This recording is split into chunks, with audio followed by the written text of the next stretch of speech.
Halo bro, selamat datang di channel Manghua Universe. Semoga kalian sehat selalu. Kita akan melanjutkan alur cerita Global Freezy episode terbaru. Oke, tanpa banyak cocot, apalagi bacot. Langsung aja yuk, disedot.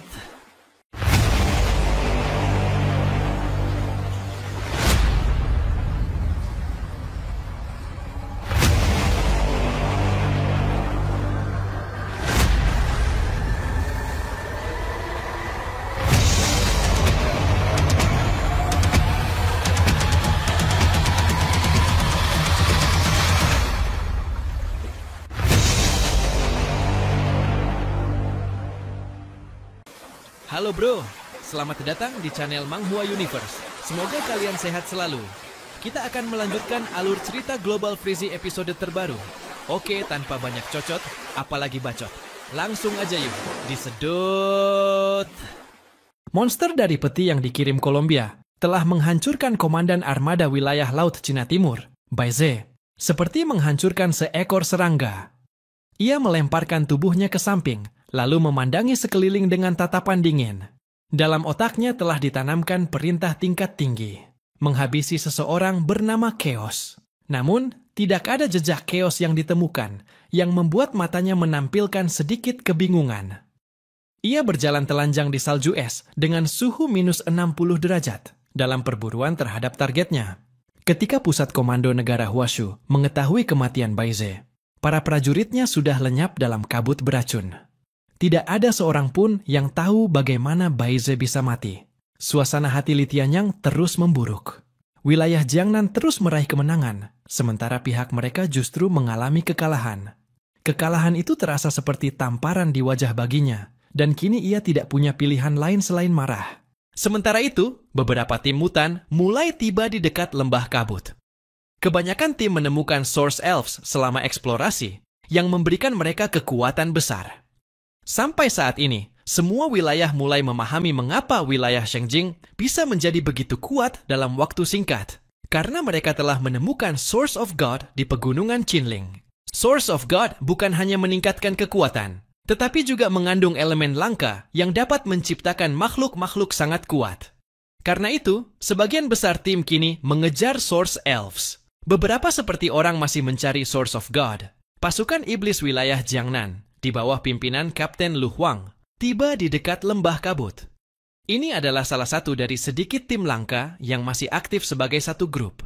Dalam pertarungan antar mutan tingkat tinggi, jika perbedaan level terlalu besar, jumlah anggota justru bisa menjadi beban, bukan keuntungan. Hingga saat ini, keberuntungan pasukan iblis masih berpihak pada mereka. Mereka belum bentrok dengan kelompok gabungan mutan manapun. Mungkin karena Zhang Yi sudah membunuh banyak mutan lebih dahulu. Namun, kini saat mereka mulai mendekati area inti, mereka juga harus menghadapi bahaya. Lu Huang bersama wakil Kapten Li Yue bergerak maju ke dalam miasma. Para anggota lainnya mengumpulkan informasi di sekeliling. Tiba-tiba, salah satu anggota melihat sedikit reaksi pada detektor energi. "Kapten, terdeteksi energi di barat daya," lapornya. Lu Huang mengangguk. "Seperti yang kita duga, makin dekat dengan source, jumlah makhluk ini makin banyak." Li Yue tersenyum dan berkata, "Namun, semakin kita maju, bahaya pun semakin besar." Jawaban Lu Huang dingin, "Aku tahu." Mereka sebelumnya sudah 2 kali menemukan Source Elves, dan kekuatan tim mereka meningkat pesat. Kemampuan Lu Huang kini hampir mencapai 90.500 poin. Ia berpikir, jika aku terus maju dan menemukan Source Spirit yang besar itu, mungkin aku bisa mendekati Epsilon. Jika aku memiliki kekuatan tertinggi, mungkin orang-orang akan menerima wajahku yang buruk rupa ini. Lalu ia berkata, "Semua anggota, lanjutkan sesuai rencana awal menuju sumber energi. Menyebar. Hati-hati, jalan di depan sangat berbahaya." "Siap, Kapten," jawab semua melalui radio. Lu Huang menatap ke arah Li Yue. "Li Yue tetap bersamaku." Meski ekspresinya sangat dingin, suaranya sedikit melunak hanya untuknya. "Jika naluri pembunuhku keluar dari kendali, kau harus menghentikanku." Li Yue tersenyum kecil dan menjawab, "Siap, Kapten." Setelah itu, mereka berdua mulai bergerak menuju sinyal energi. Di tengah kabut, ada sebuah area besar menyerupai lubang, mungkin bekas tempat parkir bawah tanah. Di tengahnya terdapat sangkar logam perak, dan di dalamnya terikat seorang elf berwarna merah menyala yang sedang menatap langit. Dalam kegelapan, seekor monster mengerikan dengan banyak mata dan air liur korosif sedang menatapnya. Angin berdesir, tanda masuknya sesuatu dengan kecepatan tinggi. Anggota pasukan iblis bergerak cepat ke arah area tersebut berdasarkan respon energi. Kabut miasma tebal dan beracun adalah salah satu kesulitan terbesar di sini. Bukan hanya karena racunnya mematikan, tetapi juga karena kabut ini merusak sebagian besar peralatan pengintai, membuat analisis situasi dari jarak jauh menjadi mustahil. Namun, tim ini memiliki beberapa anggota spesial yang ahli dalam pengintaian. Seorang pria aneh jatuh dari langit. Tubuhnya ringan seperti layangan. Saat menyentuh tanah, perutnya membesar dan lehernya menebal. Ia mengeluarkan suara mirip katak yang berubah menjadi gelombang suara. Lalu semua informasi langsung masuk ke otaknya. Ia tidak bisa melihat langsung dengan matanya, tetapi melalui gema suara, ia bisa memahami situasi. Ia mendeteksi lubang besar di depan, dan seorang elf berapi-api yang terkurung di dalamnya. Dengan gembira ia berkata, "Kapten, target ditemukan. Itu adalah Source Spirit." Lu Huang mengangkat alis. "Hanya satu. Biasanya mereka bergerak dalam kelompok." Ia segera berkata, "Hati-hati, ini bisa saja jebakan." Tiba-tiba, benang-benang putih halus mulai tampak melayang di dalam miasma. Detik berikutnya, tanah di bawahnya retak, dan benang-benang putih seperti kabel baja menyembul ke atas dan membelitnya erat. Di bawah tanah, ada seekor laba-laba yang telah menjaring seluruh lubang. Dia berontak, tapi jaring itu lebih kuat daripada baja. Ketika musuh menyerang, anggota tim lainnya melihat dan segera melapor, serta mengambil tindakan cepat. Tiba-tiba, dari balik kabut, muncul beberapa orang mengenakan seragam tempur berwarna abu-abu kecoklatan. Pakaian mereka ketat, hanya mata yang terlihat, dan di punggung mereka tergantung 2 pedang samurai. Beberapa ninja bahkan tetap tak terlihat dan berhasil lolos dari pengintaian. Begitu pertempuran dimulai, 2 ninja mendekati Lu Huang. Ia membuka telapak tangannya dan mengeluarkan sebilah pedang yang terbuat dari tulang putih. Dalam satu gerakan, ia menebas keduanya hingga terbelah di bagian pinggang. "Mereka ini ninja dari Neon Igaryu," katanya. Li Yue mendekat dan bertanya, "Kapten, bagaimana kau bisa tahu?" Lu Huang menjawab, "Gaya bertarung dan gestur mereka sudah menunjukkan semuanya." Li Yue sempat menggoda sedikit, tetapi suasana sedang serius. Saat itu juga, pemimpin para ninja itu muncul. Dia mengenakan seragam putih dan tingginya sekitar 2 meter. Ia tiba-tiba menyerang dan memenggal kepala 2 anggota pasukan iblis. Lu Huang langsung merasakan kehadirannya. Matanya penuh kegilaan. Akhirnya, musuh yang layak telah muncul. Li Yue mencoba menenangkannya, tetapi semangat bertarung Lu Huang tak kunjung padam. Kini, musuh berada di hadapan mereka, jadi mengapa harus takut? Tanaka Ryushi memegang 2 pedang di kedua tangannya, dan perlahan-lahan mendekat ke arah Lu Huang dan Li Yue. Matanya menunjukkan dinginnya teror. Sambil berjalan, ia memperhatikan keduanya dengan seksama. Kapten Devil Squad Distrik Jiangnan, Taut, dan seorang gadis di sampingnya, yang tampaknya bukan kapten, memperhatikan dari kejauhan. Saat itu, Lu Huang menerima peringatan dari pusat komando. Musuh di hadapan mereka adalah pemimpin organisasi ninja neon, Yamata. Namanya adalah Yamata no Orochi Tanaka Ryushi. Keduanya telah saling mengetahui informasi dasar satu sama lain. Sebelum bertarung, mereka memastikan kekuatan dan nama sandi masing-masing. Tanaka memiliki level kekuatan 9.500, sedangkan Lu Huang 9.400. Keduanya hampir seimbang, tetapi Lu Huang didampingi Li Yue sebagai pendukung. Li Yue mengangkat kedua tangannya, dan sinar cahaya seperti pita putih terhubung dengan Lu Huang. Kemampuannya adalah Love and Loyalty, cinta dan kesetiaan. Tanaka mengangkat kedua pedangnya, dan Lu Huang mengacungkan pedang tulangnya. Tanpa dialog, mereka langsung bertarung 1 lawan 1. Pertarungan jarak dekat adalah yang paling berbahaya. Jika 1 detik saja lengah, nyawa bisa melayang. Setiap benturan membuat pedang dan belati saling beradu ribuan kali. Li Yue berdiri di belakang, memberikan perlindungan. Tanaka melihat bahwa Li Yue adalah pendukung dan memutuskan untuk menghabisinya lebih dulu. Ia melempar 2 bola logam merah ke arah Lu Huang. Lu Huang tidak menahan atau menghindarinya, karena di belakangnya ada Li Yue. Ia membuka mulut dan mengaum keras. Asap merah gelap menyebar ke segala arah, dan Tanaka menghilang. Dengan kemampuan tidak terlihat, ia menyelinap ke arah Li Yue. Begitu mudahnya sampai membuat Tanaka terkejut. Ia menghunus pedang dan menyerang Li Yue. Namun, ketika darah hampir mengenai tubuhnya, sebuah pedang memblokir serangan itu. Bukan pedang Lu Huang, melainkan pedang milik Li Yue sendiri. Mata Li Yue bersinar dengan cahaya putih. "Membunuhku tidak semudah itu," katanya. Dari mulutnya terdengar 2 suara. Satu suaranya sendiri, satu lagi suara Lu Huang. Tanaka terkejut. 2 level kapten. Sebenarnya, Li Yue bukanlah kapten, tetapi dia bisa membagi kemampuan Lu Huang. Kekuatan mereka bisa saling ditransfer. Saat Lu Huang lemah, Li Yue bisa bertarung. Hubungan mereka sangat dalam, hingga bisa saling menggantikan. Tanaka berkata dengan nada dalam, "Kemampuan yang sangat menarik. Tapi sekarang lihat kekuatan asliku." Dari tubuhnya keluar kabut putih, dan dia menancapkan kedua pedangnya ke tanah. Lalu dengan dentuman besar, muncul makhluk ular raksasa yang mengerikan. 8 kepala dengan tubuh putih tertutup duri. Yamata no Orochi. Tanaka Ryushi menunjukkan kekuatan aslinya. Pengguna kemampuan tipe Beastman dengan nama Sandi Yamata no Orochi. Monster ular setinggi ratusan meter memasuki medan pertempuran.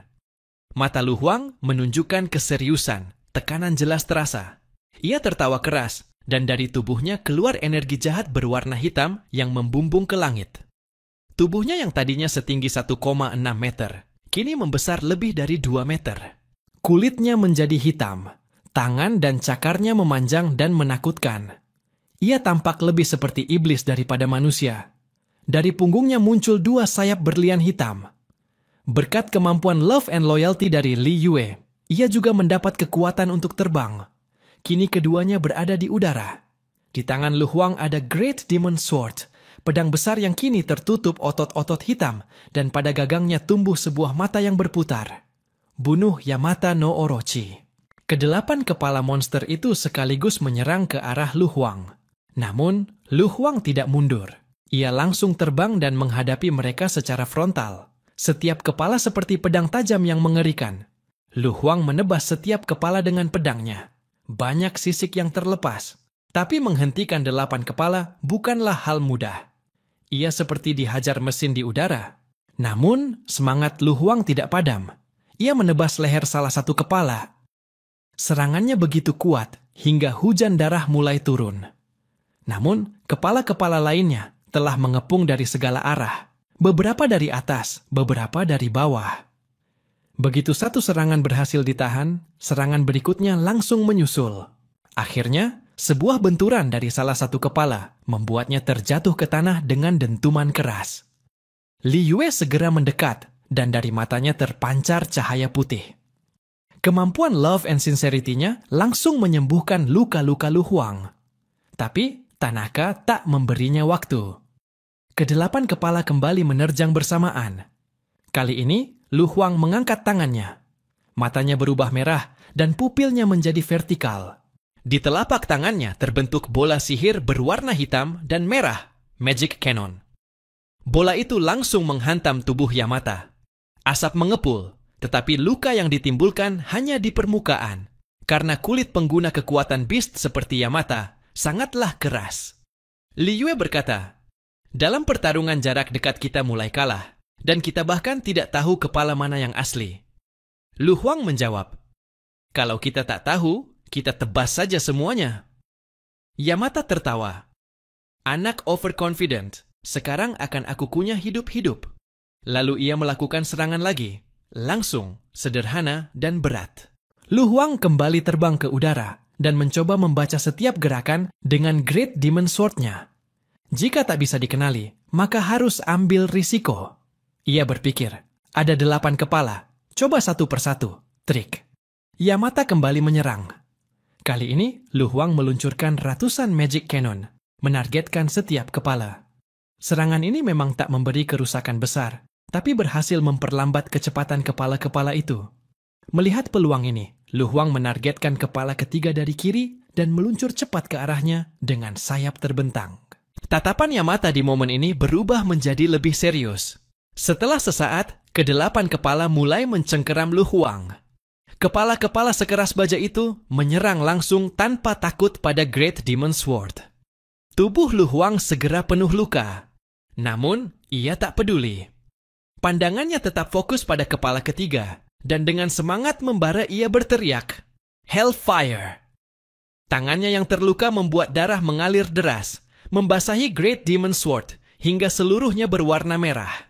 Mata merah yang terukir di gagang pedang itu menyerap seluruh darah. Setelah itu, pedang memancarkan energi mistik yang aneh. Lu Huang mengangkat pedang dengan kedua tangan dan melakukan serangan dahsyat ke arah kepala ketiga. Sebuah gelombang cahaya besar menembus langit, mengarah langsung ke kepala itu. Dari pertarungan sebelumnya, Lu Huang memperhatikan bahwa kepala ketiga adalah yang paling tidak aktif. Ia menyimpulkan bahwa itulah titik lemahnya. Begitu energi darah mendekat, kepala ketiga memancarkan sinar putih, dan benturan kedua kekuatan itu mengguncang tanah. Kekuatan di udara begitu besar, hingga orang-orang yang berdiri di dekatnya tak berani mendekat. Meskipun serangan itu tidak sepenuhnya berhasil, wajah Lu Huang menunjukkan senyum kegilaan. Sepertinya dugaanku benar. Dari tubuhnya keluar energi gelap yang jauh lebih mengerikan, dan ia kembali terbang cepat ke arah kepala ketiga. Yamata no Orochi mulai ketakutan. Kepala-kepala lainnya menyerang dengan marah. Tapi Lu Huang, meskipun kesakitan, memilih untuk tidak berhenti. Dua sinar putih dari belakang memberinya energi. Meski terus menerima luka, ia berhasil mencapai kepala ketiga dan memanjatnya. Great Diamond Sword Cut. Ia mengangkat pedangnya, dan dari energi Red Storm, terbentuklah sebuah pedang raksasa yang jatuh dari langit. Kepala ketiga, Yamata no Orochi terbelah. Sisik, tulang, dan otaknya terpotong menjadi dua bagian. Lu Huang berlumuran darah dan materi otak, tapi tawanya justru menjadi semakin menyeramkan. Tiba-tiba terdengar teriakan Li Yue dari belakang. Kapten, hati-hati! Sebuah leher panjang memukul Lu Huang dari belakang dan melemparkannya sejauh 1000 meter, hingga menabrak dinding. 7 kepala Yamata no Orochi masih tersisa. Terdengar tawa Tanaka Ryushi. Sayang sekali, kau salah. Ini jebakan yang aku rancang sendiri. Li Yue berlari menuju Lu Huang dan mulai menyembuhkannya dengan kekuatannya. Lu Huang yang bersimbah darah kembali bertumpu pada pedangnya dan menatap Orochi di kejauhan, yang kini tengah memakan kepala ketiganya sendiri untuk memulihkan kekuatan. Lawan yang luar biasa, gumam Lu Huang. Aura Yamata no Orochi kembali menyala, menyemangati para prajuritnya. Sementara itu, tim Demon Squad justru diliputi kecemasan. Apakah Kapten akan kalah? Tanya salah satu anggota. Tiba-tiba suara Lu Huang terdengar di saluran komunikasi. Semua orang segera tinggalkan area ini. Secepat dan sejauh mungkin. Jangan menoleh ke belakang. Seluruh tim terkejut. Apa Kapten ingin mengorbankan diri? Ini kehormatan, jawab seseorang lirih. Dengan suara dingin, Lu Huang berkata, itu perintah. Tanaka Ryushi tertawa keras. Kau benar-benar kapten yang bertanggung jawab. Bahkan sebelum mati pun, kau masih memikirkan timmu. Tapi sayangnya, semua itu sia-sia. Setelah membunuhmu, aku akan memburu dan membunuh mereka satu persatu. Lu Huang tak menjawab. Ia hanya berdiri di depan Li Yue dan melindunginya. Li Yue mulai melindunginya kembali dengan kekuatan love and loyalty. Yamata no Orochi meraung, dan ketujuh kepala lainnya menerjang seperti palu raksasa. Setiap serangan cukup kuat untuk meruntuhkan bangunan. Tapi Lu Huang membuka sayap hitamnya dan mencoba menahan semuanya. Karena sudah terluka parah, menahan setiap serangan menjadi semakin sulit. Tatapan Orochi tertuju pada Li Yue. Perempuan yang cantik, pasti rasanya lembut. Pikirnya dengan pikiran menjijikkan. Ia ingin menghancurkan Lu Huang terlebih dahulu, memotong tangan dan kakinya, lalu mempermalukan Li Yue di hadapannya. Wajah Lu Huang dipenuhi darah, tapi matanya memancarkan niat membunuh. Sebuah serangan dari Orochi kembali membuatnya terpental dan tertimbun reruntuhan. Dari balik puing, Lu Huang bertanya lewat komunikasi, "Semua sudah pergi?" Jawaban dari tim masuk, "Kami sudah jauh, Kapten." "Bagus," gumam Lu Huang. Boom! Salah satu kepala Orochi menghantam reruntuhan lagi. Tapi kali ini, Lu Huang tertawa. Ia bangkit, berlumuran darah, tapi dengan senyum mengerikan. "Sekarang semua sudah pergi. Aku bisa menunjukkan wujud asliku. Jika ada orang di dekatku, aku tidak akan bisa menggunakan kekuatan ini." Orochi mulai merasakan ada yang aneh. Wajah Lu Huang mulai retak seperti porselen pecah. Dari balik kulitnya, muncul daging merah membusuk. Tak lama, ia bukan lagi manusia, melainkan monster. Terdiri dari otot-otot yang berputar dan tentakel-tentakel bengkok. Sebuah mutasi negatif yang menyeramkan. Beberapa mutasi mutan menghasilkan kekuatan dan keindahan. Tapi ini seperti ciptaan mimpi buruk. Wajah tampannya hanyalah topeng palsu. Wujud sejatinya adalah iblis sejati. Namun, tiba-tiba Li Yue melompat dan memeluknya. Dengan kekuatan love and loyalty, ia mencoba menyucikannya. Energi itu menyelamatkan kemanusiaan Lu Huang, menghentikannya agar tidak sepenuhnya menjadi monster. Tapi dari puing-puing, muncul monster mengerikan, sebuah gunung daging menjijikkan. 12 kepala, lengan-lengan aneh, bagian tubuh binatang seperti anjing, babi, kuda, payudara wanita, dan wajah-wajah yang menjerit. Inilah bentuk fisik dari emosi negatif manusia. Keserakahan, nafsu, kebencian, keputusasaan. Sungguh menjijikkan. Orochi menjerit, tapi semuanya sudah terlambat. Puluhan kepala monster itu melolong dan menyerbu Yamata no Orochi. Orochi mengeluarkan 2 gelombang kejut, raungan dewa ular. Namun monster itu menghantamnya secara langsung. Daging beterbangan. Lengan-lengan dengan senjata menghujani sisik-sisik Orochi. Makhluk aneh dari tumpukan daging busuk itu menyerang dengan teriakan mengerikan, menghantam Yamata no Orochi, seperti 2 gunung raksasa yang saling bertabrakan. Tanpa strategi, keduanya saling menghantam brutal. Kepala-kepala Orochi terus dipotong dan dihancurkan, sementara lengan-lengan iblis menyerang sisiknya tanpa henti. Pertarungan mengerikan ini berlangsung setengah hari. Darah dan potongan daging berserakan ke segala arah. Keduanya telah kehilangan kesadaran diri sepenuhnya. Yang tersisa hanyalah keinginan untuk saling membunuh. Beberapa ninja datang untuk memberikan bantuan, tapi mereka pun akhirnya menjadi bagian dari sang demon. Pada akhirnya, makhluk itu merobek semua 8 kepala Orochi. Tanaka Ryusei tewas dan tubuh Lu Huang pun hancur sepenuhnya. Li Yue merangkak melewati tumpukan daging dan menarik tubuh Lu Huang keluar. Wujud aslinya kini hanyalah makhluk kecil yang menyeramkan terbuat dari daging. Namun tak ada sedikit pun kebencian di mata Li Yue. Ia mengeluarkan lapisan kulit baru dan menyelimuti Lu Huang, membuatnya kembali menjadi pemuda tampan berambut perak. "Kapten, semuanya sudah baik-baik saja. Kita menang," kata Li Yue sambil tersenyum. Ia memanggil kembali semua anggota tim. Demon Squad pun membawa kapten mereka dan meninggalkan tempat itu.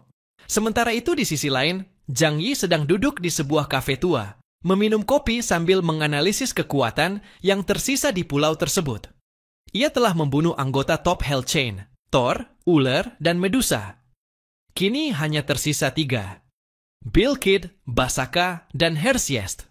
Zhang Yi menyimpan kartu informasi mereka dalam sistem pintarnya dan berkata, "Di antara mereka, Billy yang paling kuat, hampir setara dengan Epsilon. Ia menganggap para pejuang asing lainnya tidak terlalu berbahaya, tapi kekuatan Tsukiyomi dan Kagutsuchi dari wilayah Neon masih merupakan misteri. Ia pun memutuskan untuk menghentikan perburuan untuk sementara waktu." Jingwei bertanya, "Apa kamu sekarang jadi target Joint Forces?" Zhang Yi tertawa. "Lalu kenapa? Yang sebenarnya membuatku berhenti. Aku tidak tahan melihat orang lain memetik buah yang bukan hasil kerja mereka. Aku ingin orang-orang Istsi juga bekerja." Jingwei bertanya pelan, "Kau ingin Source of God, kan?" Zhang Yi mengangguk, "Ya, tapi aku hanya ingin menikmatinya. Aku tidak tahan melihat orang yang tidak berusaha mendapatkan segalanya." Jingwei sedikit terkejut, tapi Zhang Yi tertawa dan berkata, "Santai saja. Aku cuma bercanda. Mereka tak akan bisa mengambil Source of God." Namun dalam hati, Jingwei tak mengerti kenapa Zhang Yi bisa begitu yakin. Ia belum ikut serta dalam pencarian Source of God, tapi sikapnya tenang dan terkontrol. Ia pun tak bertanya lebih jauh, karena ia tahu Zhang Yi tidak sepenuhnya mempercayainya. Jika ia tak membantu menangani Amaterasu dan dua lainnya, dan tak meminum serum Truth, mungkin ia sudah mati sekarang.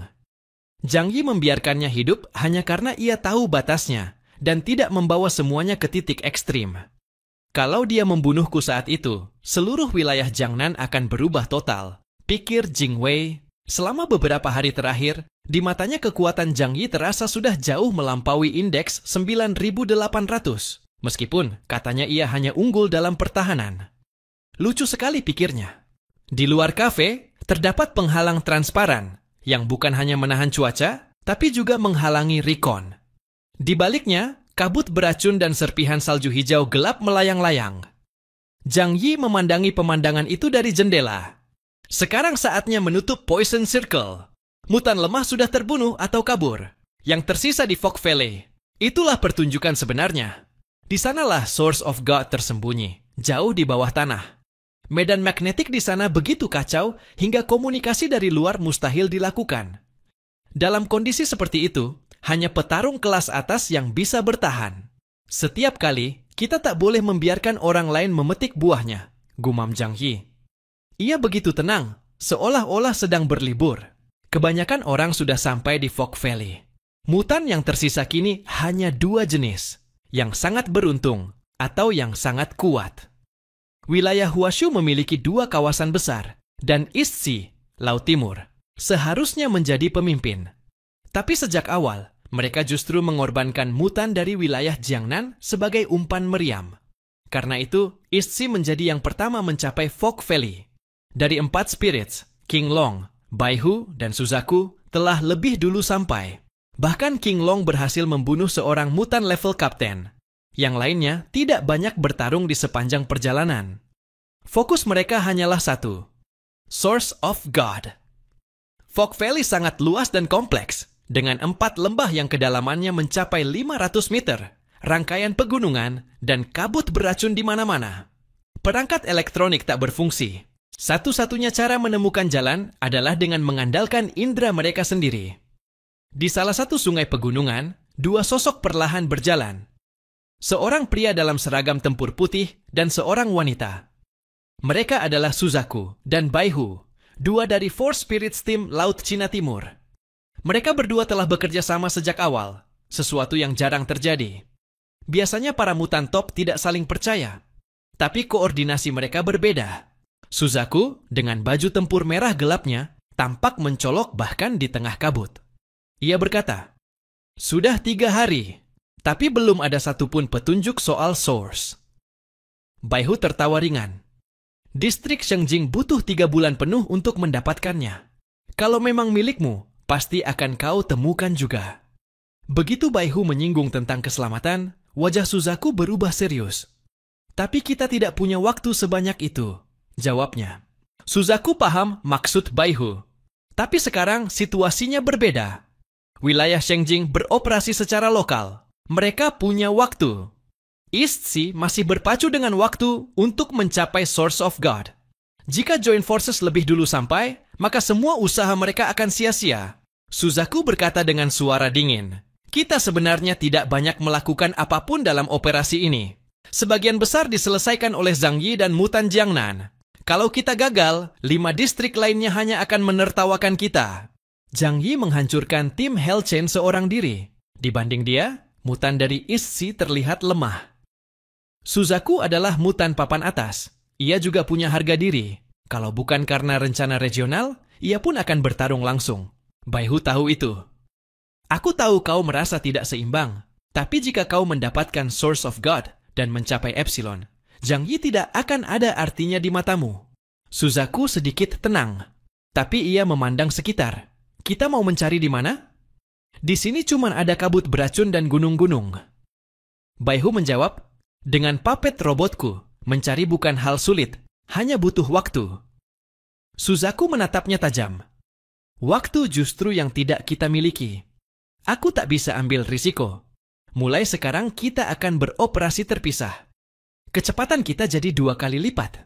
Baihu sedikit ragu. Tapi perintah komandan, aku harus tetap bersamamu. Aku tahu perintah itu. Tapi ini perlombaan dengan waktu. Dan, apa menurutmu aku butuh perlindunganmu? Baihu menjawab, kalau kita bersama, tak satu pun musuh bisa menghentikan kita. Tapi kalau sendiri, itulah masalahmu, potong Suzaku. Kau main aman. Kalau kau terus berpikir seperti itu, kau tak akan pernah bisa melakukan hal besar. Ia menunjuk ke kiri dan kanan. Aku ke kiri, kau ke kanan.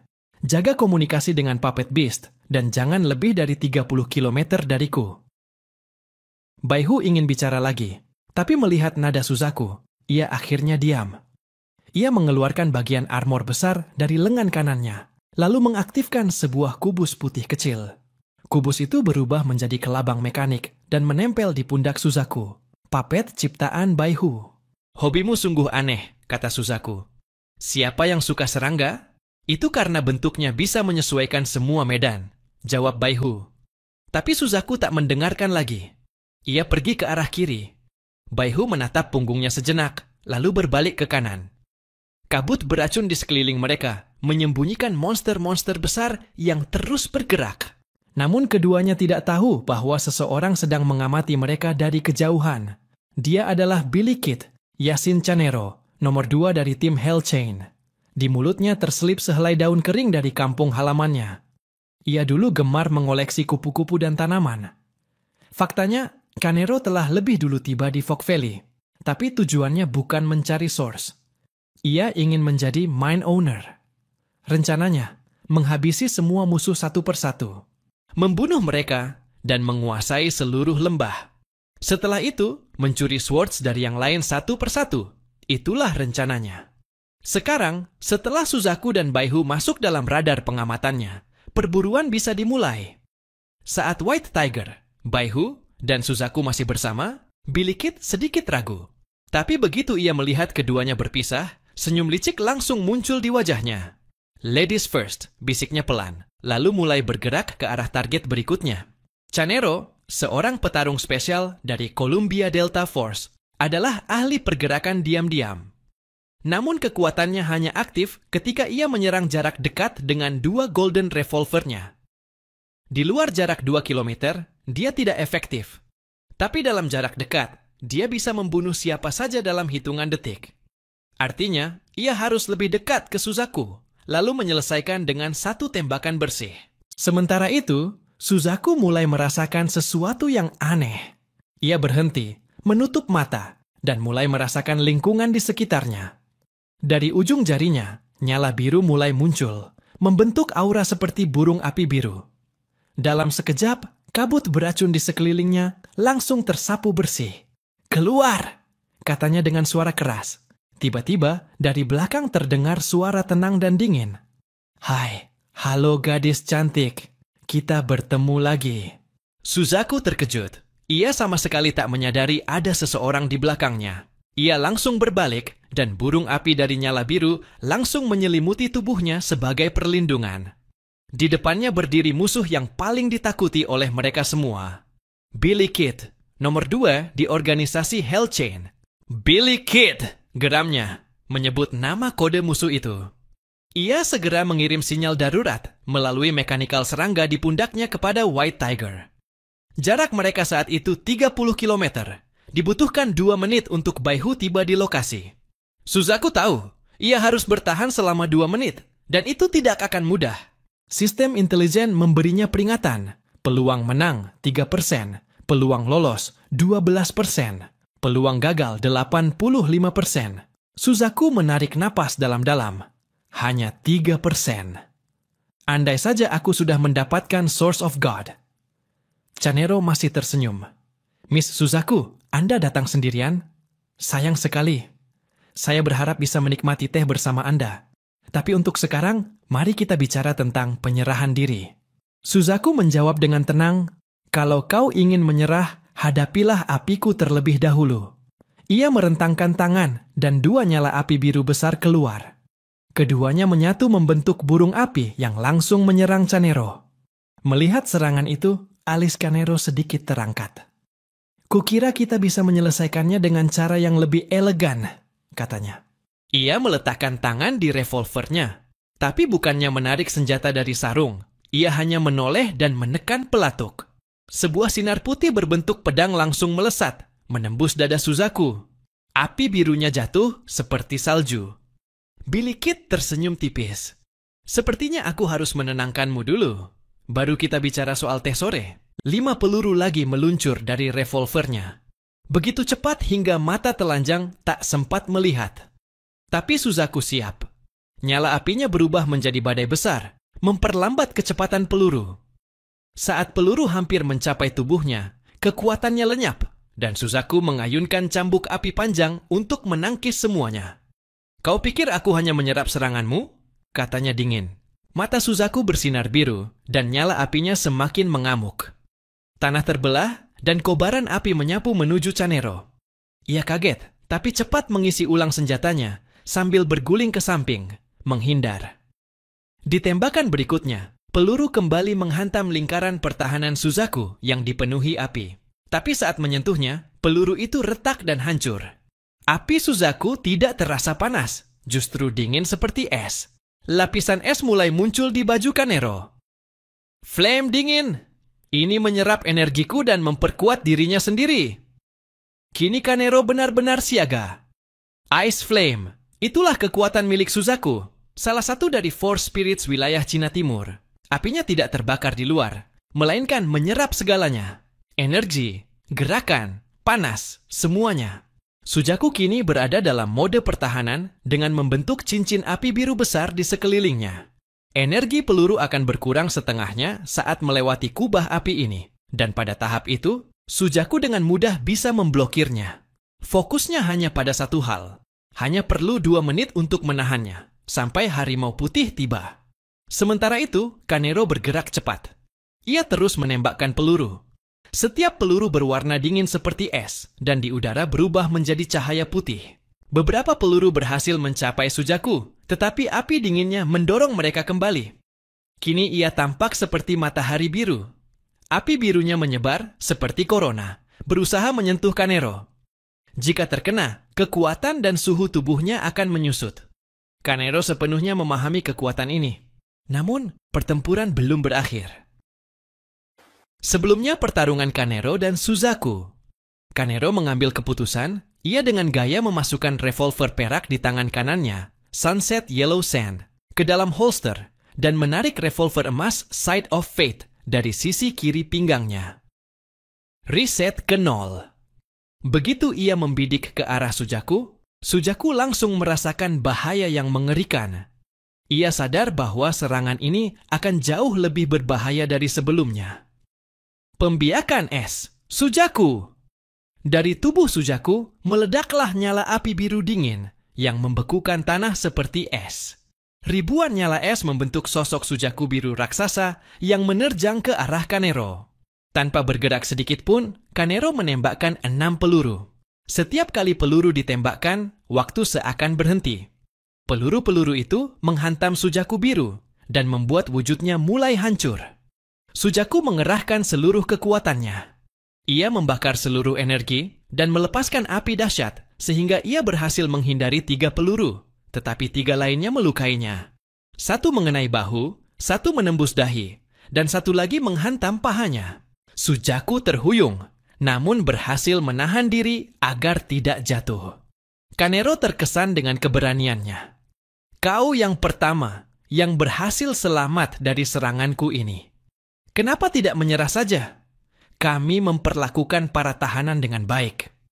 Dengan marah Suzaku menjawab, "Aku tidak akan menjadi objek eksperimen." Canero kembali menawarkan, "Bergabunglah dengan Hell Chain kami. Aku akan merekomendasikanmu." Namun tiba-tiba 2 misil menembus udara, langsung menuju ke arah Canero. Ia menembaknya, tetapi ia sadar bahwa bantuan telah datang untuk Suzaku.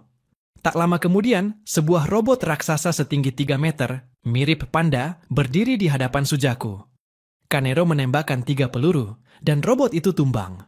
Namun, robot itu memberi waktu yang cukup bagi Suzaku dan White Tiger. Di saat-saat terakhir, White Tiger pun tiba. Ia datang terbang dari kejauhan di atas sebuah mecha boneka berbentuk Pterosaurus. Ia adalah salah satu dari 4 Captain Spirit Flood dari wilayah China Sea. Nama kode kemampuannya adalah Puppeteer, seorang pengendali yang mampu mengoperasikan puluhan boneka secara bersamaan. Karena itu, ia menjadi unit kekuatan tembak berat seorang diri di medan perang. Setibanya, Baihu langsung mengeluarkan 2 kotak logam dari penyimpanan lengannya. Begitu jatuh ke tanah, kotak itu berubah menjadi 2 boneka, mirip panda, dan berdiri di antara Suzaku dan Kanero. Setelah boneka pertama hancur, Baihu tahu bahwa mereka tidak akan mampu bertahan di hadapan Kanero. Baihu melirik ke arah Suzaku dan berkata, "Kau masih bisa berjalan?" tanya Baihu. Namun Suzaku hanya bisa terdiam dengan kondisinya saat ini. Sementara itu Kanero yang melihat musuh baru di hadapannya, dia bersiap dan mengeluarkan kedua revolver, emas dan perak. "Aku tak punya waktu untuk disia-siakan," pikir Kanero. Saat itu juga, dari kabut beracun, 2 mecha boneka raksasa mirip serangga melompat. 8 kaki, 2 cakar mekanik besar, dan berbagai anggota tubuh mesin lainnya. Baihu melempar bom kilat dan bom asap. Kesempatan untuk melarikan diri pun tercipta. Suzaku diberi obat. Keadaannya menjadi stabil, namun ia tidak lagi sanggup bertarung. Ini terlalu kuat. Kita tidak bisa berbuat apa-apa. Kita harus membawanya ke ahli di distrik Jiangnan untuk diperiksa. Aku akan menahannya.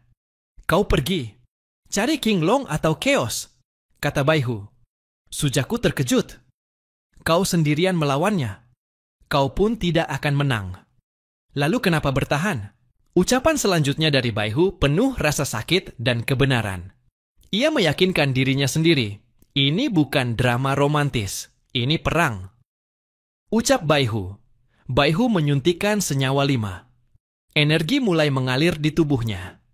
Api menyala di matanya. Melihat hal ini, Suzaku juga siap bertempur di samping Baihu. Meskipun kemungkinan menangnya kecil, tapi Suzaku sudah siap untuk mati. Namun dengan segera, Baihu menghentikannya. Jangan lakukan itu. Kau punya potensi level Epsilon. Kau tidak boleh mati. Kau harus hidup untuk kami, ucap Baihu. Kemudian, ia memindahkan armornya ke tubuh Suzaku. Armor itu dilengkapi sayap dan pendorong. Pergilah, ucap Baihu. Setelah melihat keyakinan yang terpancar di mata Baihu, Suzaku pun tidak bisa berkata apa-apa lagi. Dia hanya bisa mengikuti perintah dari orang yang sudah benar-benar membulatkan tekadnya itu. Kemudian Suzaku terbang meninggalkan Baihu sendirian. Kini, di hadapan Kanero, hanya tersisa Baihu yang langsung menyerang dengan 7 hingga 8 mecha boneka. Targetnya hanya 1, mengulur waktu untuk menyelamatkan Suzaku. Indeks kemampuanku 9.600, tapi setelah senyawa 5, bisa mencapai 9.800. Sekalipun aku mati, jika aku bisa melukainya, pengorbananku akan berarti, ucap Baihu. Kanero tertawa dingin. Kau pikir kau bisa mengalahkanku dengan obat? Indeksku 9.999. Itu batasnya, level Delta.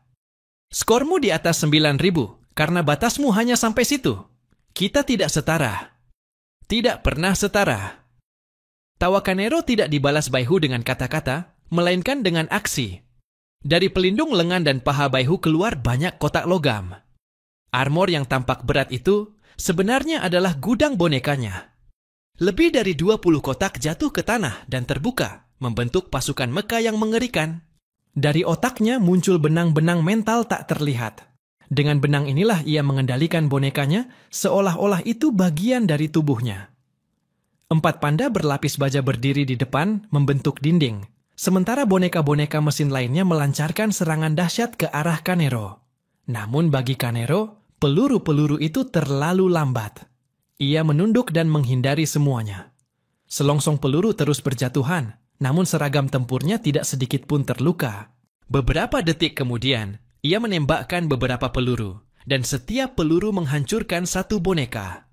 Sinar emas mawar yang keluar dari revolver emasnya, Sig of Fate, menghancurkan armor panda hingga berkeping-keping. Dalam 5 detik, sebagian besar boneka telah hancur. Hati Baihu menangis. Apakah aku seorang pejuang yang hanya sampai di sini? Tapi kemudian dia berkata, bahkan sekrup kecil pun bisa melakukan pekerjaan besar. Jangan meremehkanku, Billy the Kid. Chanero. Saat itu, dari tengah asap dan reruntuhan boneka, Chanero memegang kedua revolvernya, perlahan bergerak ke arah Baihu. Baihu menarik napas dalam-dalam dan berteriak, meledak! Boneka-boneka yang Chanero anggap telah hancur, sebenarnya dilengkapi dengan mekanisme penghancuran diri berenergi tinggi. Boom! Seluruh area berguncang. Chanero berada tepat di tengah-tengahnya. Baihu berpikir dalam hati, jika aku tidak bisa membunuhnya, setidaknya aku bisa melukainya. Tetapi bahkan dalam ledakan itu, Chanero menggunakan satu teknik lagi. Neo and Dance. Dia mengisi kedua revolvernya dengan energi dan memutarnya seperti bola-bola cahaya yang berputar di lantai dansa. Setiap kali pelatuk ditarik, bukan peluru yang keluar, melainkan sinar cahaya yang melemahkan gelombang kejut ledakan. Baihu tercengang. Reaksi secepat itu, tembakan setepat itu. Dia bahkan tidak bisa membayangkan ada orang yang bisa melakukan hal seperti itu. Beberapa saat kemudian, Chanero keluar dari area ledakan. Dia tampak tenang dan tidak terluka. Menyerahlah Baihu, katanya dengan suara dingin. Kini Baihu tidak lagi memiliki boneka. Kekuatan bertarungnya kini bahkan lebih rendah dari satu mutan level alpha. Tetapi dia tersenyum dan berkata, mustahil. Dia meletakkan tangan di dadanya dan berkata, penghancuran diri White Tiger. Satu ledakan dahsyat lainnya terjadi, yang meniup habis udara beracun di seluruh lembah itu. Suzaku, yang telah melarikan diri bermil-mil jauhnya, mendengar suara itu. Dia tahu apa yang telah terjadi. Matanya berkaca-kaca. Dia merasakan tusukan seperti jarum di hatinya. Mungkin baru sekarang dia menyadari betapa si bodoh besar itu, Baihu, terikat padanya. Tetapi dia tidak pernah mengatakan apapun. Dunia ini adalah dunia perang, di mana kebanyakan orang mati karena kelaparan atau saat bertempur. Suzaku berkata pada dirinya sendiri, aku harus tetap hidup. Hanya dengan begitu, aku bisa membalaskan dendam Baihu. Dia terluka parah, tetapi untuk mengeluarkan peluru Chanero, dia harus kembali ke tubuh Sunwu. Setelah terbang lama dengan armor dari Baihu, kini armor itu tidak berfungsi. Dia menguburnya di tanah dan tertatih-tatih menuju pantai, di mana penyelamatan mungkin bisa dilakukan.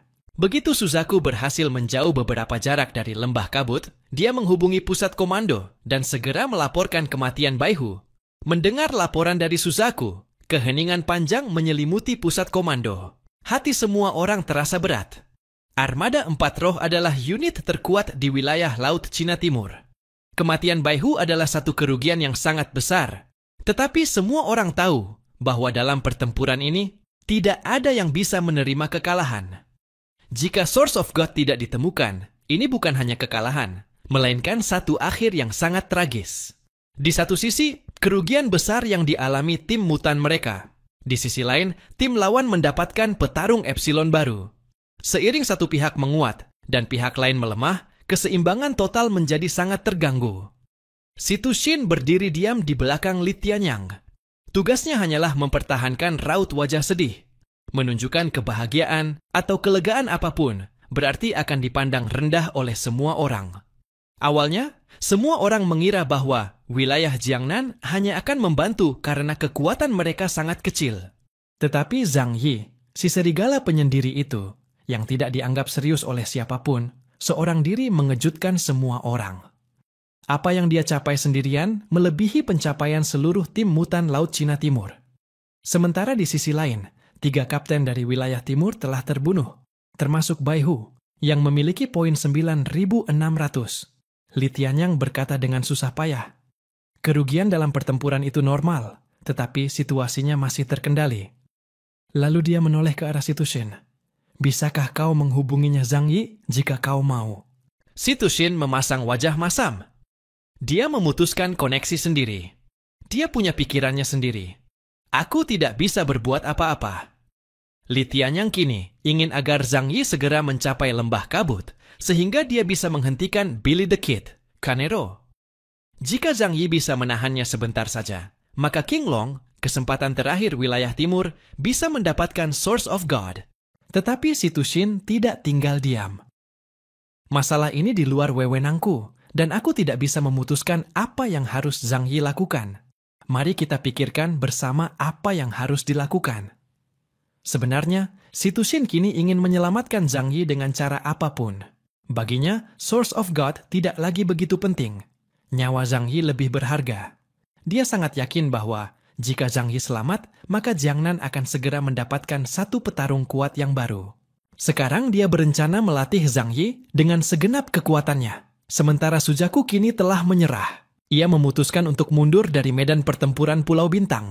Dalam keadaan terluka dan kelelahan, dia meninggalkan lembah kabut menuju Shunwu. Kota Karaduzan sangat jauh dari lembah kabut, di mana saat ini masih ada gencatan senjata. Semua petarung terkuat kini berkumpul di lembah kabut. Zhang Yi, Raja Long, dan Yasin Kanero. Di sisi lain, di sebuah lembah putih yang beku, puluhan petarung perempuan dari skuad Mawar berdiri di tangga bersalju. Seorang gadis imut duduk di tanah. Di depannya, seekor elf kecil berwarna putih bulan berdiri. Elf itu bahkan tidak setinggi lutut, tapi menatap gadis itu dengan mata besarnya. Gadis itu tersenyum dan berbicara dengan frekuensi yang tidak bisa didengar manusia.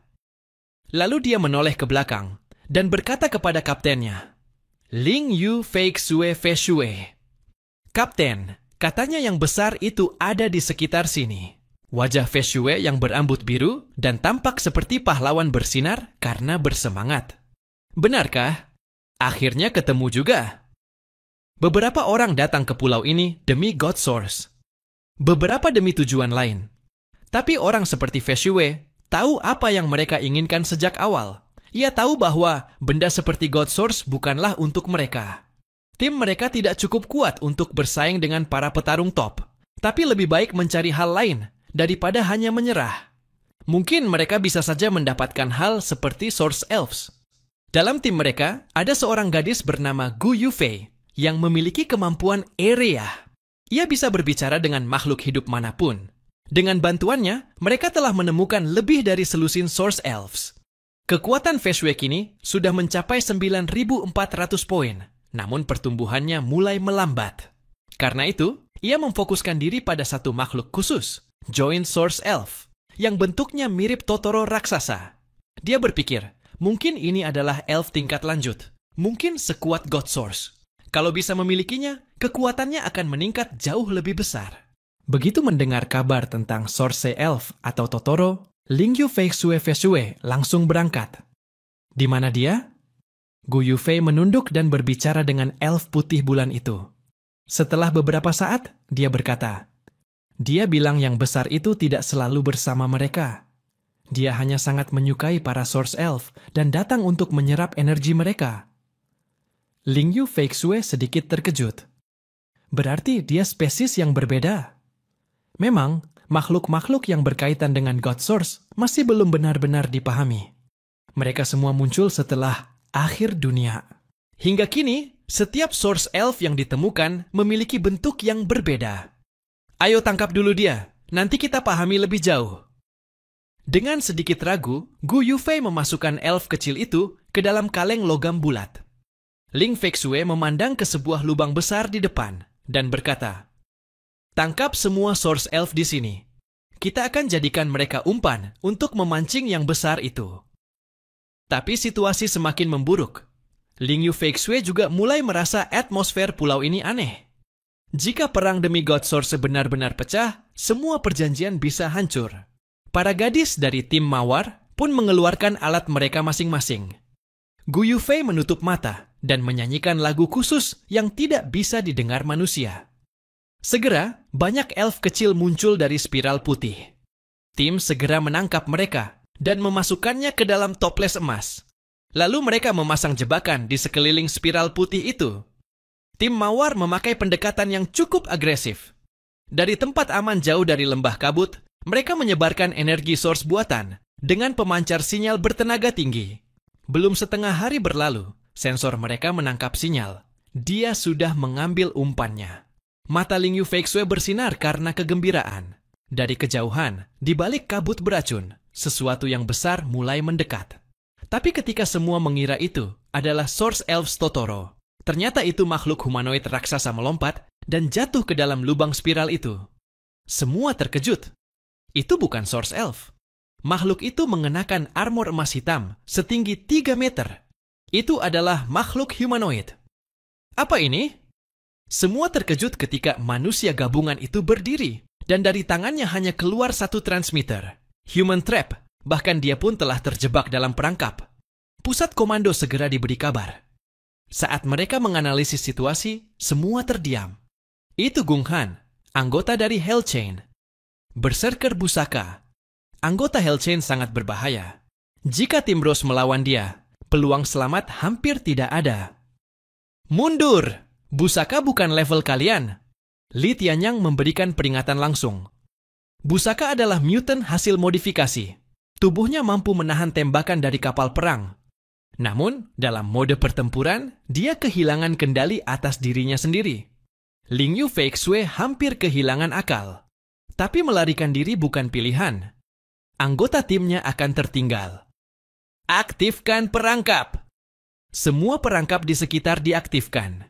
Serat-serat energi biru membentuk jaring besar yang menjerat Busaka.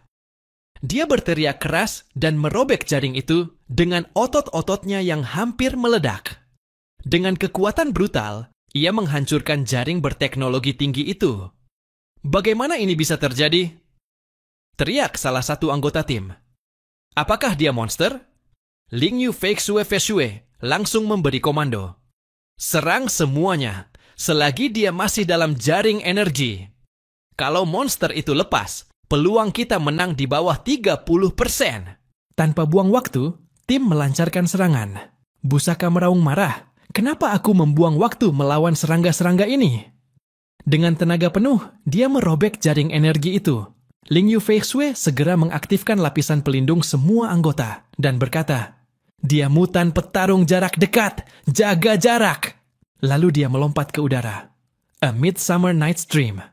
Dia melepaskan gelembung-gelembung warna-warni yang merupakan bom energi super. Ledakan 7 warna mengguncang dan merobek armor Busaka, menampakkan otot-otot emas hitamnya. Sebuah bulan putih muncul di belakang Ling Yu Feixue. Dengan pedangnya, dia melancarkan serangan Moonwheel Slash. Cahaya bulan seperti es meluncur ke bawah dan menghantam Busaka bertubi-tubi. Dalam kemarahan, Busaka mengeluarkan kapak perang perak dan menatap langit. Kenapa aku ada di dalam perangkap manusia ini? Ia mulai menebas Moon Slash tanpa teknik khusus. Semua serangan energi dari tim mengenainya. Beberapa luka terlihat, namun tubuh Busaka mulai pulih dengan cepat. Berserker Busaka, kode Viking Spirit, kini berdiri di hadapan mereka. Kekuatannya, 9.500 poin. Busaka menatap Ling Yu Feixue dan melempar kapaknya. Kapak itu meluncur memotong udara. Ling Yu Feixue melindungi diri dengan 7 lapis pelindung, tapi lengannya tetap berdarah. Sekali hantaman, dia terlempar ratusan meter. Kapak mekanik Busaka kembali ke tangannya. Ling Yu Feixue terkejut. Apa semua anggota Hell Chest sekuat ini? Saat itu, deputinya Guan Yue maju menyerang dengan pedang besar. Kapten, aku akan membantu. Tapi Ling Yu Feixue khawatir. Kekuatan Busaka jauh melebihi Guan Yue. Namun mereka tidak punya pilihan lain. Bersama-sama, mereka menyerang. Busaka meraung dengan senang, lalu langsung menebaskan kapaknya ke Guan Yue. Ping! Pedang adamantium Guan Yue patah. Tapi kekuatan Busaka membuat tangannya patah juga. Pedang terlempar jauh. Tangannya hancur. Ini bukti kenapa Busaka adalah petarung paling mematikan dari Hell Chain. Kini tim menyadari, lawan seperti ini tidak mungkin muncul hanya dalam misi biasa. Guan Yue sebelumnya berpikir bahwa dengan indeks kemampuan 8.000 poin, dia bisa menahan Busaka beberapa detik. Tapi satu tebasan saja membuatnya lumpuh total. Jika saja saat itu Ling Yu Feixue tidak menyerang dari belakang, kapak berikutnya pasti membelah tubuh Guan Yue menjadi 2. Ling Yu Feixue segera meluncurkan lapisan pelindung dan melempar Guan Yue ke udara untuk menjauhkan dia dari bahaya. Tapi kini, Ling Yufeixue sendiri terjebak. Busaka tidak punya teknik mewah, hanya kekuatan brutal. Semakin terluka, dia semakin kuat dan bersemangat. Hanya dalam 3 gerakan, Ling Yufeixue terpental ke udara. Tangannya mengalami patah tulang ganda. Anggota tim Rose mencoba memberikan dukungan dari jauh. Mereka melempar bom asap untuk mengganggu penglihatan Busaka. Dalam kemarahan, Busaka berteriak, "Kalian semua hanyalah serangga. Sekarang, aku akan membunuh kalian semua." Raung Busaka lalu melempar kapaknya. Dalam sekejap, kepala dari 2 anggota tim wanita terpenggal. "Lari!" teriak Ling Yufeixue. Kini dia sadar bahwa celah kekuatan terlalu besar. Mungkin karena keserakahannya lah. Dia ingin mendapatkan Source Elf. Hingga kehadiran Busaka malah tertarik ke sana. Kini, kelangsungan hidup tim benar-benar dalam bahaya. Dia merasa satu-satunya pilihan adalah menyuntikkan compound nomor 5 dan mempertaruhkan nyawanya. Namun tepat saat itu, sebuah suara dingin terdengar. Kenapa masih berhenti? Tiba-tiba cahaya es biru menyebar dari kejauhan dan tubuh Busaka mulai membeku. Tapi dia masih berusaha membebaskan diri dengan kekuatannya. Lalu, seorang wanita muncul mengenakan Dark Red Combat Suit. Dari tubuhnya keluar api berwarna biru es. Mata Ling Yufeixue langsung bersinar penuh semangat. Itu adalah Suzaku, salah satu dari 4 roh laut Cina Timur. Tapi kenapa dia ada di sini? Bukankah seharusnya dia sedang bertarung demi God Source? Meski begitu, kehadirannya adalah kabar baik. Sebelumnya Suzaku sempat mengalami luka cukup parah, namun karena bantuan medis di pusat komando, dia bisa pulih kembali. Pusat komando kembali mengirim Suzaku untuk membantu tim yang sedang kesulitan seperti tim Rose. Meskipun Suzaku sudah tidak bisa lagi mengikuti pertempuran antar mutan top yang sedang berkumpul di miasma beracun. Busaka melihat Suzaku dan menjadi semakin liar. "Biarpun kau Suzaku, datanglah semua, akan aku bunuh." Suzaku tak berkata sepatah pun. Ia hanya mengangkat tangan kanannya dan mengepalkannya erat. Seketika, gelombang api es berat menghantam langsung ke arah Busaka. Dia melompat dan menyerang dengan kapaknya, tapi api itu tak bisa dihentikan. Tak lama kemudian, kulitnya mulai tertutup oleh api biru es. Api itu mampu menyerap energi apapun, bahkan dari tubuh manusia. Suzaku bahkan lebih berbahaya dari Zhang Yi bagi para petarung. Karena Zhang Yi bersifat pasif, sedangkan api Suzaku adalah serangan aktif. Kekuatan perlahan-lahan keluar dari tubuh Busaka. Dia menyerang dengan kapaknya, tapi cambuk api Suzaku menyerap serangannya. "Tidak!" teriak Busaka. Darah panasnya mulai mendingin. Api es itu menempel di tubuhnya seperti bayangan. Senjatanya jadi tak berguna. Kekuatan dalam dirinya terus diserap dan api itu menjadi semakin kuat. Hasil pertarungan sudah ditentukan dari awal. Suzaku menatapnya dan mengingat White Tiger, seseorang yang rela mati untuknya. Matanya kini dipenuhi lebih banyak amarah. Dari tangan kanannya, keluar api yang lebih besar dan membentuk badai api raksasa yang menjebak Busaka di dalamnya. Anggota tim Rose gemetar ketakutan. Inikah kekuatan sesungguhnya dari seseorang yang benar-benar hampir mencapai Epsilon? Di dalam hati Ling Yufeixue, perasaan pahit itu kembali muncul. Sama seperti saat pertama kali dia melihat Zhang Yi. Busaka kini benar-benar tenggelam dalam api es Suzaku. Api dingin ekstrim yang bisa melahap semua jenis energi. Semua kekuatannya terkikis habis dengan cepat. Pasukan Rose yang melihat hal ini tercengang. Tak ada yang menyangka mutan dengan 9.500 ability index bisa kalah semudah itu. Akhirnya, Busaka jatuh seperti mayat kering. Tapi Suzaku tidak membunuhnya. Dia tahu bahwa menangkap hidup-hidup anggota Hellchase jauh lebih berharga. Dia mengikat Busaka di pinggangnya, menyuntikkan compound nomor 3 lalu memborgolnya. Ling Yufeixue mendekat dan berkata, "Terima kasih Kapten Suzaku." Suzaku hanya tersenyum tipis. "Tempat ini tidak aman lagi. Ikut denganku." Ling Yufeixue mengangguk. "Aku juga berpikir begitu." Timnya hampir hancur, dan dia tidak mau lagi mengambil risiko nyawa hanya untuk mengejar Source Elf. Tapi sebelum pergi, dia teringat satu hal penting. Mereka masih punya informasi tentang Source Elf Totoro. Kemudian, informasi itu ia kirimkan ke Zhang Yi. Setidaknya, biarlah ada satu orang yang tahu. Pikir Fei Xue. Di sisi lain, Zhang Yi sedang menunggu kedatangan God Source saat tiba-tiba alat komunikasinya berbunyi. Loh, bukannya sudah aku blokir? Pikirnya.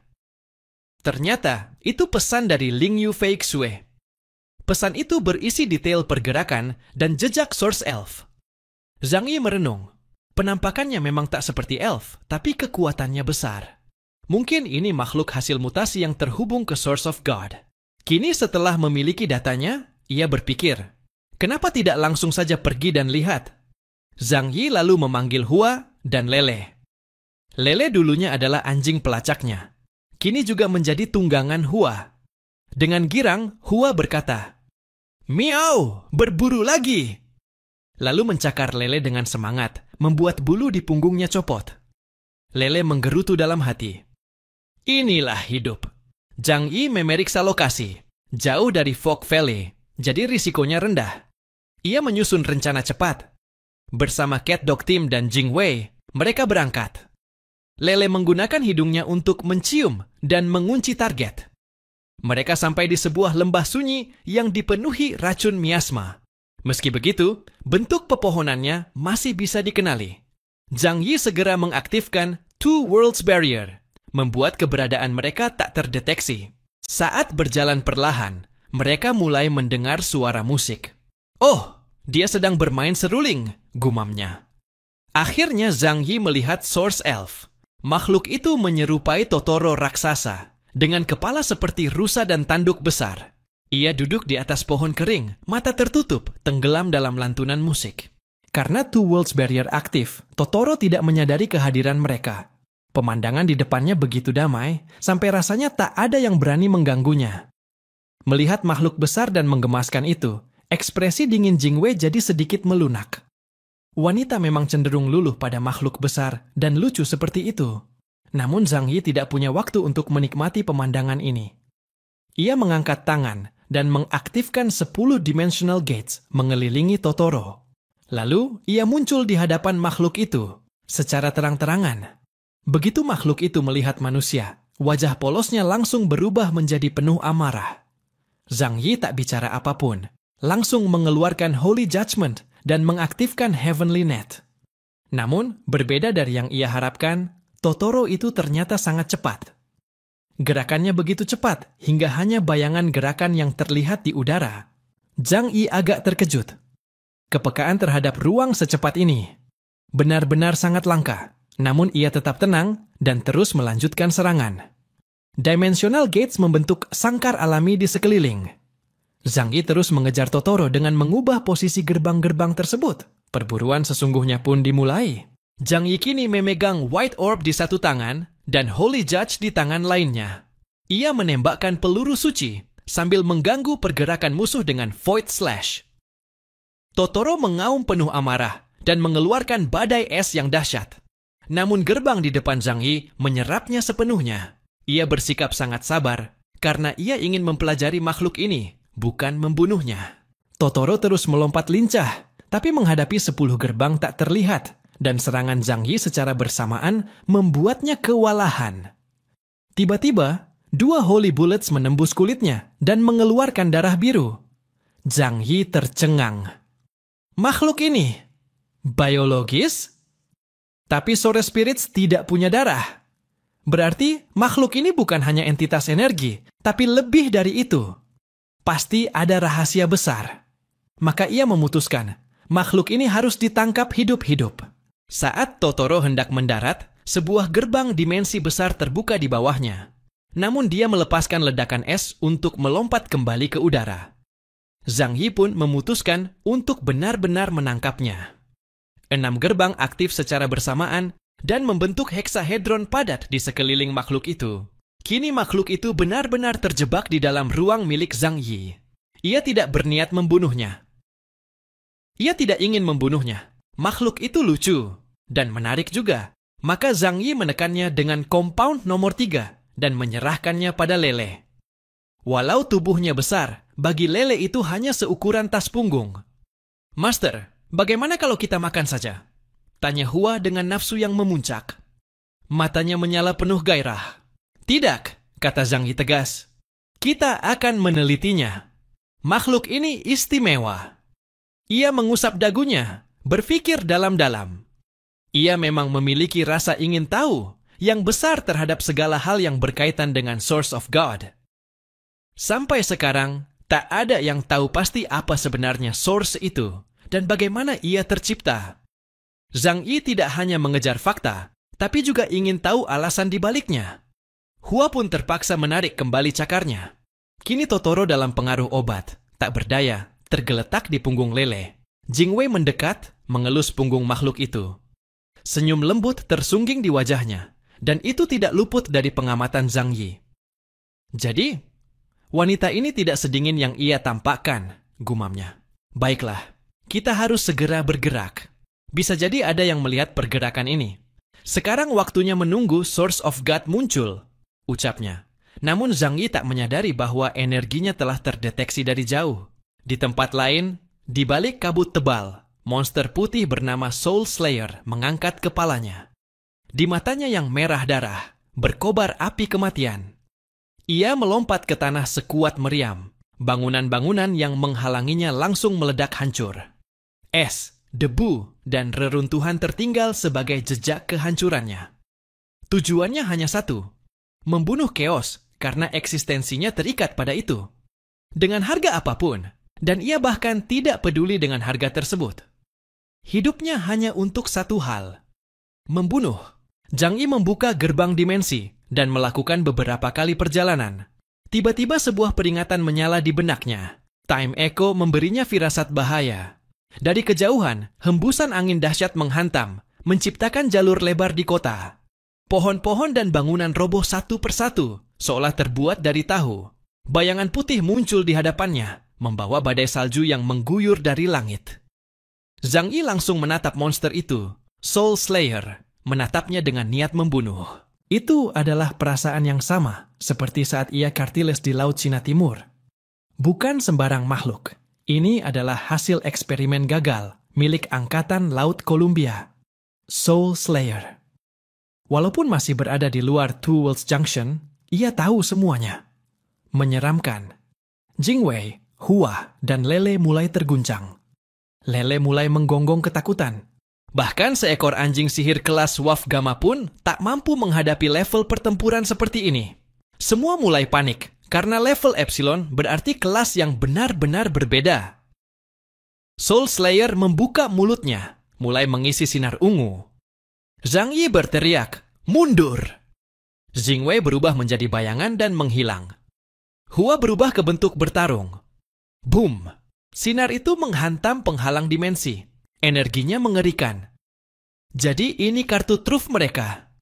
Aku sudah menduga mereka akan mengirim Epsilon, pikir Zhang Yi. Ia tahu jurang energi antara Delta dan Epsilon sangat besar.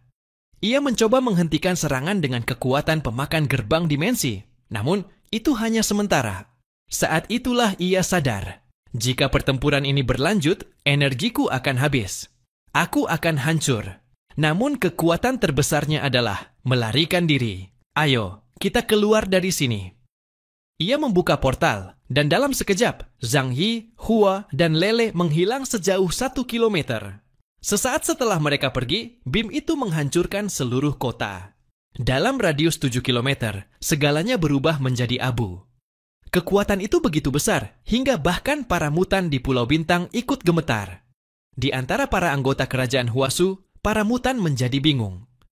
King Long melaporkan ke pusat komando. Energi abnormal terdeteksi di timur laut pulau. Mungkin Epsilon. Li Tianyang dan yang lain langsung siaga. Apakah ini serangan dari Kartiles? Namun Jenderal Krudi menjawab, bukan, itu bukan Kartiles. Di atas kapal induk milik Angkatan Laut Columbia, Kartiles berdiri diam. Mereka tidak melanggar perjanjian. Apa artinya ini? Apakah itu berarti mereka punya Epsilon lain? Tanya Situsin, matanya menyipit curiga. Kalau mereka memang punya 2 Epsilon, lanjutnya, maka tidak perlu lagi ada pertarungan yang adil. Ia mulai meragukan sesuatu. Apa mungkin Zhang Yi telah melakukan advance? Kalau benar, Ini bisa jadi game changer untuk wilayah Jiangnan. Aku akan hubungi Zhang Yi. Mungkin dia punya informasi terbaru. Situsin segera memulai komunikasi dengan Zhang Yi. 5-6 detik kemudian, koneksi terhubung. Halo, ini Chaos. Over. Namun suara Zhang Yi kali ini tegang dan gelisah. Sangat berbeda dari ketenangan biasanya. Situsin mengernyit. Apa kau benar-benar terlibat dalam semua ini? Pikirnya. Ia berkata, Chaos, ada sumber energi tak dikenal terdeteksi di Star Island. Levelnya kemungkinan Epsilon. Kau tahu sesuatu soal ini? Zhang Yi menjawab, tentu. Sumber energi itu sedang mengejarku sekarang. Saat itu Zhang Yi sedang melarikan diri bersama Hua dan yang lainnya. Sejak makhluk bernama Soul Slayer mulai menarget mereka, tak ada pilihan selain lari. Kalau saja yang berada di posisi Zhang Yi adalah mutan level Delta lain, pasti sudah mati sekarang. Hanya karena pertahanan tinggi dan kemampuan teleportasi pamungkas, Zhang Yi masih hidup. Namun itu bukan berarti dia aman. Zhang Yi mampu berpindah sejauh 1 kilometer dalam 1 detik, sementara Sang Yun mampu bergerak 800 meter sendiri. Tapi Soul Slayer bisa menembakkan meriam energi dari udara hingga radius 10 kilometer. Zhang Yi harus terus berganti arah setiap detik agar tidak terkena serangan Soul Slayer. Ia sudah bisa merasakan bahwa monster itu hanyalah mesin pembunuh gila. Tak punya logika, hanya haus darah. Mungkin satu-satunya hal positif adalah kekuatannya masih di bawah Chartiles atau Shunwu. Karena itu Zhang Yi masih bisa bertahan. Namun, karena terfokus untuk bertahan hidup, ia tak bisa campur tangan dalam pertempuran lain atau mencoba merebut God Source. Ini adalah berita buruk bagi Zhang Yi, karena ia adalah kontender terkuat untuk merebut Source of God. Dan itu jelas merupakan tujuan utama Columbia mengirim Soul Slayer untuk menghabisi atau mengusir Zhang Yi dari medan tempur. Mendengar semua itu, Situsin merasakan getaran dingin menjalar di punggungnya. Zhang Yi tanpa buang waktu, langsung mengirim rekaman pertempuran padanya. Begitu Situ melihat monster putih itu, jiwanya langsung menggigil. Apakah ini eksperimen manusia milik Angkatan Laut Columbia? Setelah End of World, semua negara memang terobsesi menciptakan superhuman. Eksperimen manusia menjadi fokus utama. Teknologi genetik Columbia adalah yang paling canggih, dan Cartils adalah produk terbaik mereka. Namun kini, Soul Slayer tampak seperti kejutan baru. Situsin kemudian bertanya, Zhang Yi, bagaimana kondisimu? Bisa bertahan? Zhang Yi menarik napas dalam. Saat itu, ia nyaris kena serangan lagi, namun berhasil menghindar. Tanah tempat ia berdiri kini berubah menjadi kawah raksasa, panjang 10 kilometer dan lebar beberapa meter. Hua dan Lele gemetar ketakutan di dekatnya. Zhang Yi menjawab, kalau aku tidak bisa bertahan, maka itu karena dia menggunakan kekuatan Epsilon. Kau punya pilihan lain? Situsin menjawab, kalau mereka tidak mengirim Cartiles, maka kami juga tidak akan mengirim Shunwu. Kini kedua kekuatan besar saling berhadapan dan tak ada yang ingin memulai lebih dulu. Memberi dukungan pun jadi sulit. Zhang Yi mengangguk. Aku mengerti. Dengan memutar matanya, Situsin dengan cepat pergi ke dekat Lianyang dan menunjukkan rekaman pertempuran kepadanya. Tim dari wilayah Laut Timur juga sudah berkumpul. Begitu mereka melihat monster itu, ketakutan terlihat di wajah mereka. Ini adalah Soul Slayer. Ia masih hidup. Situsin menyadari bahwa wilayah Laut Timur pasti tahu sesuatu tentang ini. Jika kalian tahu sesuatu, beritahu semua yang kalian ketahui. Mata Li Tianyang membesar. Ia teringat hari ketika monster ini membawa kehancuran. Baik Laut Timur maupun Columbia telah melakukan eksperimen pada mutan. Columbia pertama kali menciptakan level Epsilon, dan dari situlah muncul Soul Slayer. Namun itu adalah eksperimen yang gagal, hanya kuat, tetapi tanpa otak. Pada hari ia dibuat, pada hari itu juga ia menghancurkan setengah pangkalan dan membunuh lebih dari 10.000 orang. Seluruh pasukan Laut Timur pun hancur. Jika Cartiles dan Shunwu tidak bersatu untuk menghentikannya, mungkin seluruh wilayah akan musnah. Kemudian, semua orang mengira bahwa ia sudah mati. Sekarang Columbia telah mengaktifkannya lagi di Pulau Bintang dan dijadikan sebagai senjata rahasia. Orang-orang ini sudah gila. Li Tianyang menggertakkan giginya dan berkata, "Jika ia berkeliaran di luar, tidak ada yang akan selamat. Chaos, dengarkan, ini adalah monster tanpa otak. Tinggalkan Pulau Bintang dan bawa ia ke dalam kedalaman laut." Zhang Yi berpikir sejenak, kemudian berkata, "Bawa ke laut? Apakah ia tidak akan tenggelam?" Li Tianyang berkata, "Monster itu diciptakan oleh angkatan laut. Jadi ia pasti memiliki kemampuan bertarung di dalam air." Li Tianyang terdiam sejenak. Ini masih belum jelas. Dalam pertempuran itu, sebagian besar orang tewas. Si Tushin menangkap celah dalam perkataannya. Kemudian buru-buru berkata, "Menteri Li, jika ia bisa dikalahkan oleh Kartiles dan Shunwu, berarti Shunwu pasti tahu sesuatu." Li Tianyang terdiam. Tiba-tiba Shunwu melepas headset virtual dan berkata, "Itu hampir sama. Dia tipe amfibi, kuat di air dan di darat." Kemudian ia tersenyum tipis dan menambahkan, "Namun saya tidak tahu seberapa mampu Chaos dalam bertarung di air." Si Tushin tertawa marah. "Li Tianyang, kamu dengan sengaja mengirim Chaos untuk menghentikan Epsilon gila itu." Li Tianyang berteriak dengan marah, "Apa yang bisa saya lakukan? Hanya Chaos yang bisa menghentikannya. Kalau tidak, semua akan mati." Zhang Yi sudah mengerti semuanya dan memutuskan panggilan. Menghindari ledakan Soul Slayer yang lain, Zhang Yi menoleh dan melihat raksasa putih itu, dan senyuman jahat tipis muncul di bibirnya. Berarti ini hanya mesin pembunuh. Tidak ada pemikiran. Kalau begitu, mari mulai permainan ini. Zhang Yi kini jelas. Bentrokan ini tak terhindarkan.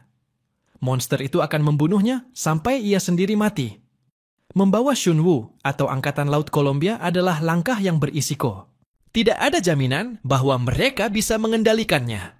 Dan jika Shunwu terluka dalam pertarungan, Kartiles bisa menyerang saat kesempatan muncul. Jadi Zhang Yi melakukan sesuatu yang tak terduga. Ia mengangkat tangannya dan membuka 12 gerbang dimensi dalam radius 1 kilometer.